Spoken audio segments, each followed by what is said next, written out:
안녕하세요. 매일 아침 6시 케어유 뉴스 김영래 편집장님의 칼럼 아침마다 지혜를 저희와 함께 아주 깊숙이 들여다보는 시간입니다. 오늘 저희가 같이 살펴볼 이야기는요. 제목부터가 정말 흥미로운 질문을 던지는 칼럼이요.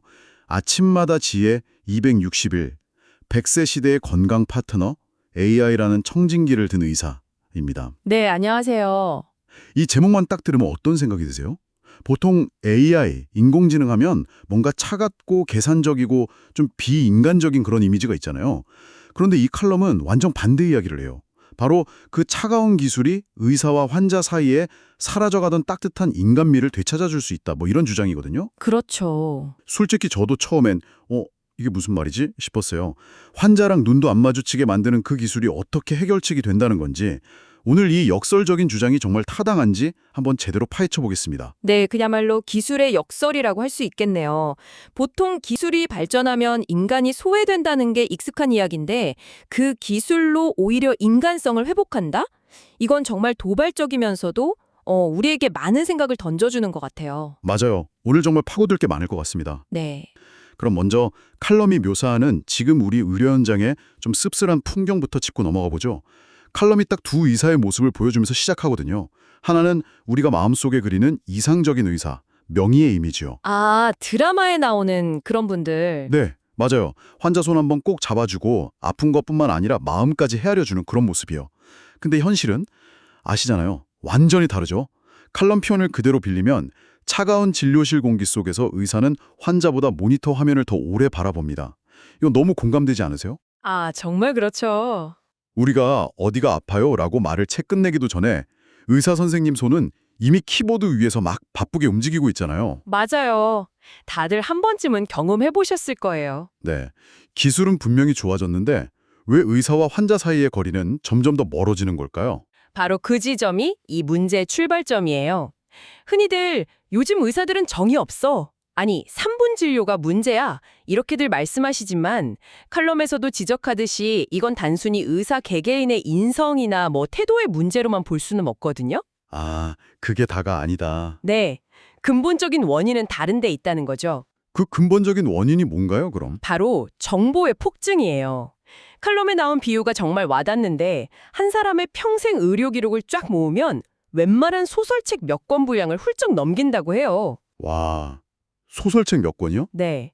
혈압, 혈당 수치부터 시작해서 과거에 먹었던 약, 받았던 수술, 가족력까지. 한번 생각해 보세요. 하루에 수십, 많게는 수백 명의 환자를 보는 의사가 단 몇 분 만에 이 방대한 데이터를 완벽하게 파악하고 최적의 처방을 내리는 것.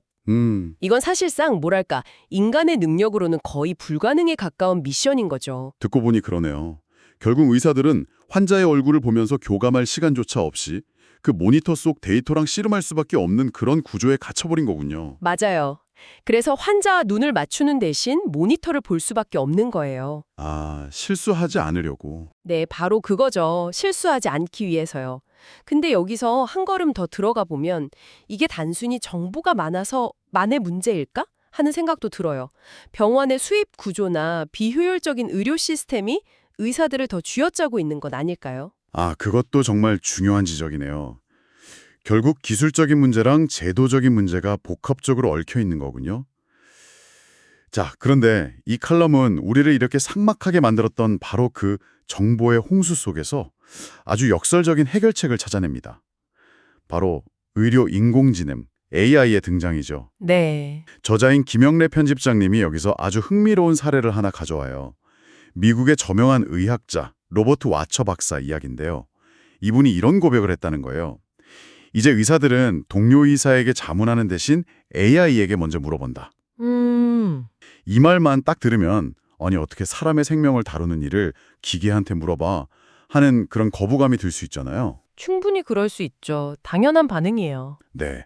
근데 AI가 구체적으로 어떤 역할을 하는지 들여다보면 생각이 조금 달라질 수 있어요. 맞아요. 아까 한 사람의 의료 기록이 소설책 몇 권 분량이라고 했잖아요. 네.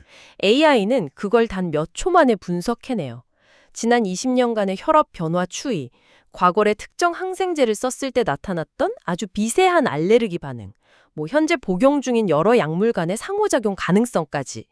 인간이라면 몇 시간을 들여도 놓칠 수 있는 부분을 순식간에 분석해서 핵심만 딱 요약해 주는 거예요. 칼럼에서는 이걸 똑똑한 조언자라고 표현했던데 정말 유능한 비서가 옆에 딱 붙는 셈이네요. 그쵸. 예를 들면 이 환자분은 5년 전 A 약물에 과민 반응이 있었으니 비슷한 계열의 B 약물 처방 시 주의가 필요합니다. 이렇게 경고등을 켜주는 거죠. 아, 제 지인 중에 영상의학과 의사가 있는데 하루에 수백 장의 CT, MRI 사진을 판독해야 한대요.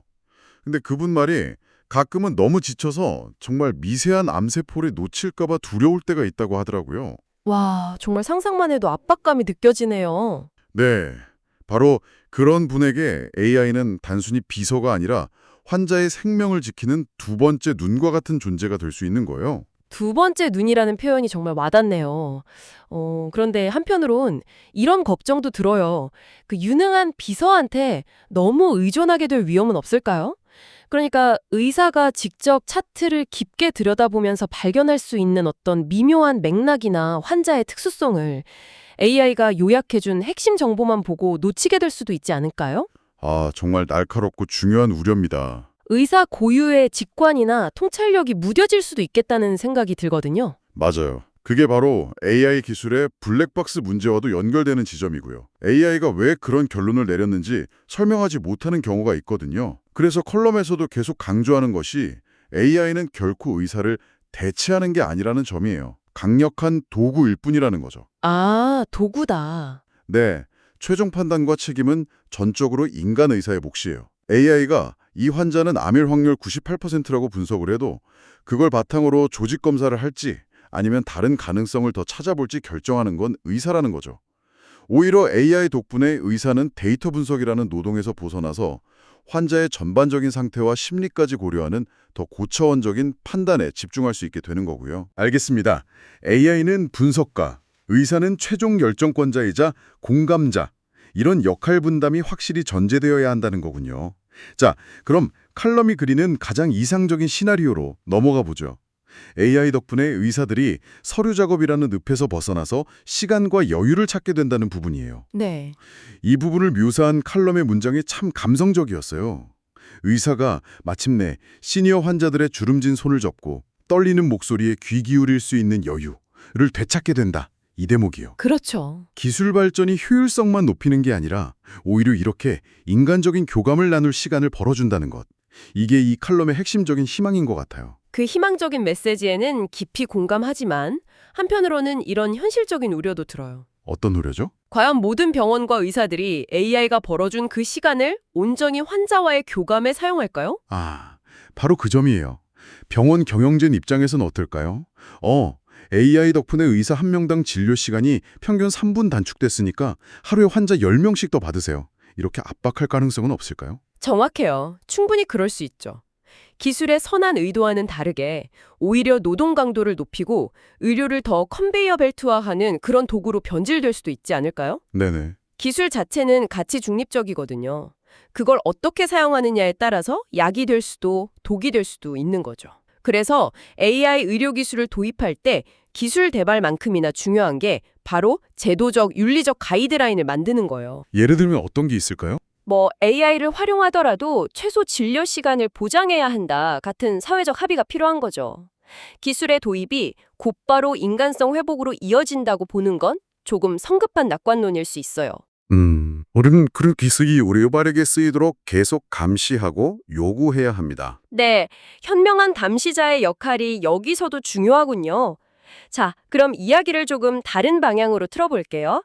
지금까지는 의사의 역할 변화에 집중했는데 그럼 우리 환자들의 역할은 어떻게 달라져야 할까요? 아, 맞아요. 그것도 굉장히 중요한 문제죠. 네. 칼럼의 마지막에 던지는 질문이기도 한데 이건 정말 더 깊게 다뤄볼 가치가 있는 주제예요. 의사가 AI라는 새로운 파트너와 함께 일하게 된다면 환자 역시 더 이상 수동적인 존재에 머물러서는 안 되거든요. 예를 들면 어떤 변화가 있을까요? 예전처럼 그냥 진료실에 들어가서 의사 선생님 배가 아파요 라고만 하면 되는 걸까요? 아니면 AI가 미리 분석한 제 건강 데이터를 바탕으로 지난 3개월간 소화불량 빈도가 잦아졌다고 나오는데 이게 혹시 제가 2달 전에 바꾼 위장약과 관련이 있을까요? 이렇게 더 구체적인 질문을 준비해 가야 할까요? 바로 후자죠. 미래의 진료실 풍경은 의사와 환자가 AI가 분석한 데이터를 함께 보면서 대화하는 모습에 가까울 거예요. 의사가 일방적으로 진단하고 처방을 내리는 게 아니라 환자가 자신의 데이터에 기반해서 능동적으로 질문하고 치료 과정에 대한 의사결정에 함께 참여하는 파트너십 관계로 변해가는 거죠. 와, 파트너십 관계요? 네, 이걸 환자 주권 혹은 정보에 기반한 환자 참여라고 부르기도 해요. 환자 주권이라 멋진 말이네요. 그러려면 환자들도 자기 건강 데이터에 대해서 최소한의 이해를 하려는 노력이 필요하겠어요. 헬스 리터러시의 중요성이 훨씬 커지겠네요. 그렇습니다. 내 몸의 주인이 나리듯 내 의료 데이터의 주인도 나라는 인식이 중요해져요. AI 시대의 환자는 의사의 결정에 그저 따르는 존재가 아니라 자신의 건강을 함께 관리해 나가는 똑똑한 파트너가 되어야 하는 거죠. 의사와 환자의 관계가 완전히 재정이 되는 거군요. 이 지점에서 칼럼에 나왔던 청진기 비유가 다시 생각나네요. 아, 네. 지금이야 의사하면 당연히 목에 청진기를 걸고 있지만 19세기에 이게 처음 발명됐을 때 의사들의 반대가 엄청났다고 하잖아요. 네, 맞아요. 어떻게 환자의 가슴에 직접 귀를 대보지도 않고 차가운 고무관 따위에 의존할 수 있단 말이냐 라면서 격렬하게 저항했대요. 하하, 새로운 기술에 대한 두려움과 저항은 어찌 보면 당연한 과정이죠. 하지만 결국 청진기는 의사의 청력을 보조하고 진단의 정확성을 높이는 필수 도구가 됐잖아요. 칼럼은 AI 역시 머지않아 의사의 새로운 청진기처럼 우리 건강을 지키는 핵심 도구가 될 거라고 전망하고 있어요. 그 비유 자체는 정말 탁월한데, 아까 제가 제기했던 질문과도 연결해서 한 번 더 생각해 볼게요. 청진기는 의사가 환자 몸에서 나는 소리를 직접 더 잘 듣게 해주는 말 그대로 감각의 확장 도구잖아요. 그렇죠. 근데 AI는 데이터를 대신 분석하고 해석해주는 거고요. 이게 정말 같은 선상에서 볼 수 있는 도구일까요? 오히려 의사의 감각을 보조하는 걸 넘어서 그 판단 과정의 일부를 대체하는 방향으로 가는 건 아닌지 그 차이점도 분명히 인식해야 할 것 같아요. 와, 굉장히 예리한 분석이세요. 맞습니다. 도구의 성격이 근본적으로 다르죠. 청진기가 망원경이라면 AI는 인공위성 사진 분석 프로그램에 가까울 수 있어요.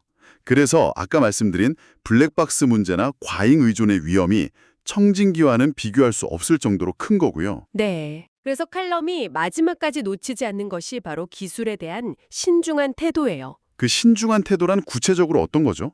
2가지 중요한 전제 조건을 명확히 해요. 첫째, AI가 내놓은 분석 결과에 대한 철저한 검증과 그것을 바탕으로 한 의사의 최종적인 인간적 판단. 이건 절대 양보할 수 없는 원칙이라는 것. 책임은 결국 사람이 져야 하니까요. 그렇죠. 그리고 둘째, 우리의 소중한 개인 의료 정보가 이 과정에서 어떻게 활용되고 누구에 의해 통제되며 안전하게 보호되는지에 대한 사회적 감시망이 반드시 필요하다는 거예요. 아, 데이터 보안 문제도 있군요. 내 민감한 정보가 나도 모르게 제약회사 연구에 쓰이거나 상업적으로 이용될 수도 있으니까요. 바로 그겁니다. 결국 무조건적인 거부나 맹신이 아니라 그 기술의 혜택은 최대한 누리되 부작용은 없는지 항상 두 눈 부릅뜨고 지켜보는 현명한 감시자가 되어야 한다는 거군요. 바로 그겁니다. 그게 이 칼럼이 우리에게 주는 가장 현실적인 조언이라고 생각해요. 네, 오늘 정말 깊은 대화를 나눈 것 같네요. 정리해보자면 김영래 편집장님의 칼럼은 AI라는 도구가 단순히 의료기술의 발전을 넘어서 우리가 잃어버렸던 의사와 환자 사이의 인간적인 관계를 회복시켜줄 가능성을 보여주고 있어요. 물론 그 과정이 순탄하지만은 않겠죠. 병원의 경제 논리, 환자의 역할 변화, 데이터 보안 문제 등 우리가 함께 풀어야 할 숙제도 많고요. 그렇죠. 그럼에도 불구하고 저는 이 칼럼의 마지막 문장이 주는 울림이 참 크게 다가옵니다.